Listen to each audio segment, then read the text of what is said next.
रोज या इन रास्तों से हज़ारों की तादाद में लोग आते हैं, यहाँ से एक तहसील से दूसरी तहसील के लिए जाते हैं तथा ये सुबह स्कूल कॉलेज आने वाले विद्यार्थियों के लिए तथा कि जो ये नुकसान गाड़ियों में लोगों का हो रहा है तथा लोगों को रोज़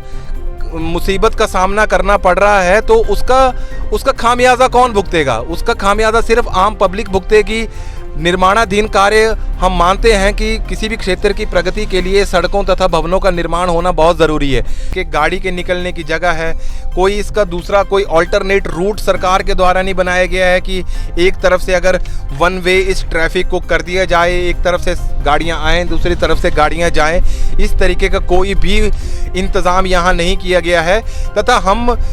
NHAI शासन के द्वारा जो NHAI से ये भी थोड़ा सा एक बार पूछना चाहेंगे कि कम से कम जितना रोड में कटिंग आपने पूरी कर दी है तो कम से कम उतने रोड को जो है वो पक्का कर दिया जाए। आज हम अपने चैनल के माध्यम से आपको एक ऐसी जगह के बारे में दिखाने आए हैं जो कि डिस्ट्रिक्ट का एक मशहूर तहसील है तथा उस तहसील से दूसरी तहसील के लिए सड़क का निर्माण कार्य जो है वो प्रगति पर है। तो ये हम बात कर रहे हैं सरका घाट से मंडी डिस्ट्रिक्ट के धर्मपुर के लिए जो सड़क निर्माणाधीन है तथा national highway authority of India उसका काम कर रही है। तथा जिस तरीके से आप ये कैमरे की हिल डुल को देख सकते हैं कि कैमरा किस तरीके से हिल रहा है, तो यही सड़क की हालत है जो कि आप अपनी तस्वीरों में देख पा रहे हैं। तो जिस तरीके की तस्वीरों में आप देखें कि इसको सड़क कहना तो किसी तरह से उचित नहीं होगा, इसे आप अपने शब्दों में या तो नाला कह सकते हैं या इसको आप एक खड्ड कह सकते हैं। तो देखिए आगे से अभी हिमाचल रोडवेज की जो बसें आ रही हैं, इसके साथ चलती हुई जो ये धूल है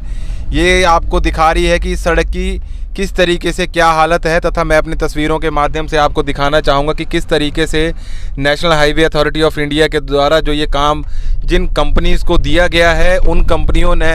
किस तरीके से ये कटिंग की है और इस कटिंग से रोज़ या इन रास्तों से हज़ारों की तादाद में लोग आते हैं, यहाँ से एक तहसील से दूसरी तहसील के लिए जाते हैं तथा ये सुबह स्कूल कॉलेज आने वाले विद्यार्थियों के लिए तथा और आने वाले लोगों के लिए बहुत ही बड़ा, जिसे हम कह सकते हैं कि जाम की स्थिति यहाँ बनी रहती है। तथा पूरी तरह से ये रोड टूटा हुआ है, साइड से कटिंग की गई है, लोगों के जो घर हैं दुकानें हैं उनको उनसे ये पूरा इंक्रोचमेंट को हटाया गया है तथा इस तरीके से ये पूरी सड़क का निर्माण जो है वो प्रगति पर है। पर जिस तरीके से आप देख सकते हैं कि इस निर्माण कार्य के साथ साथ लोगों को जिस असुविधा का सामना करना पड़ रहा है वो किसी के भी शासन तथा प्रशासन की आंखों के सामने ये सारी चीज़ें हो रही हैं, बट कहीं पे भी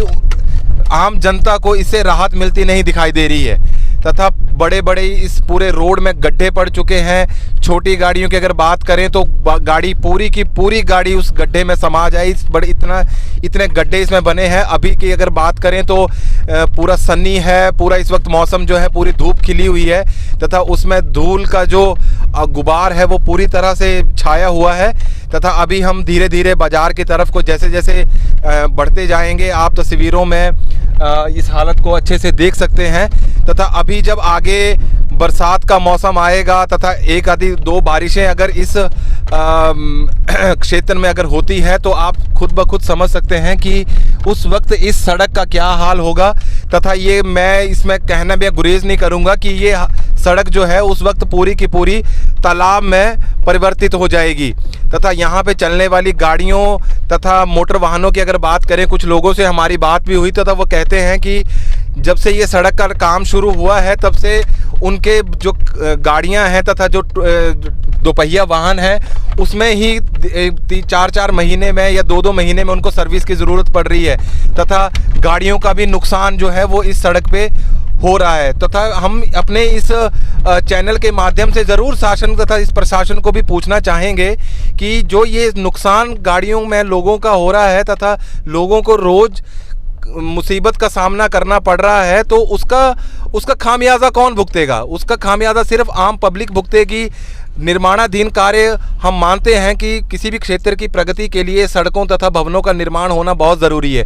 बट कहीं ना कहीं पे शासन तथा प्रशासन को इस चीज़ का भी ध्यान रखना पड़ेगा कि अगर आप निर्माण कार्य शुरू करते हैं तो कहीं ना कहीं पे आप उस एरिया के जो लोग हैं उससे इफेक्ट होंगे, उन लोगों का भी उसमें ध्यान रखा जाए। तथा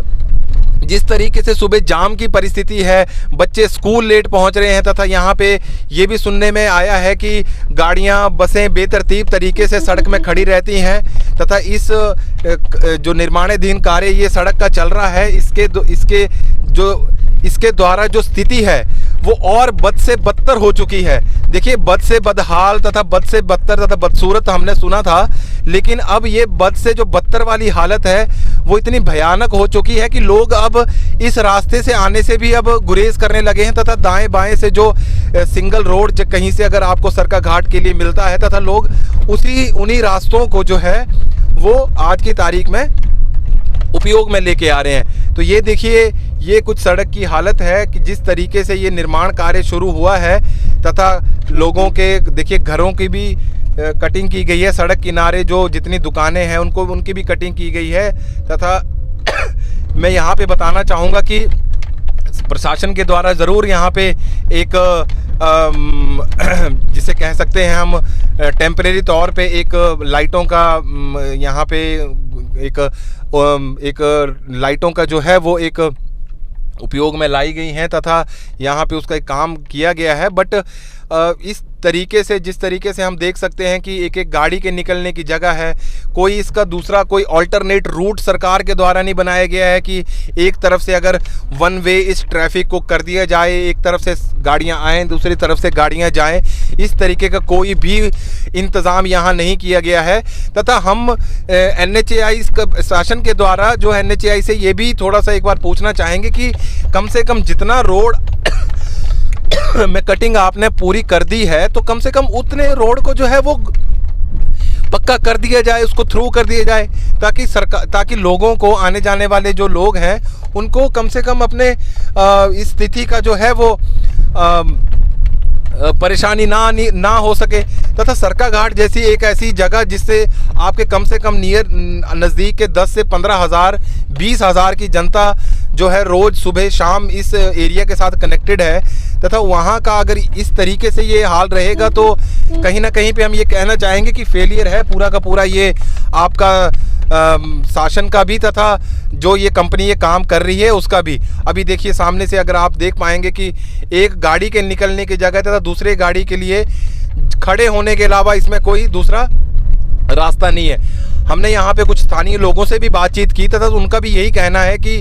हम लोगों के लिए जो ये सड़क का जो कार्य है ये एक जी का जंजाल बन चुका है, तथा जी के जंजाल बनने के बाद हमारी हालत ऐसी है कि हम बाहर नहीं बैठ सकते हैं। हमारा जो घर है नज़दीक सड़क के साथ लगते हैं, उसमें सुबह से लेकर शाम तक मिट्टी का इतना अंबार लग जाता है कि अगर सुबह सफाई कर दी जाए तो शाम को दूसरी बार फिर सफाई करनी पड़ती है। तथा कुछ बुजुर्ग लोगों से भी बात हुई जो कुछ बीमारियों से ग्रसित हैं, तथा वो भी जो है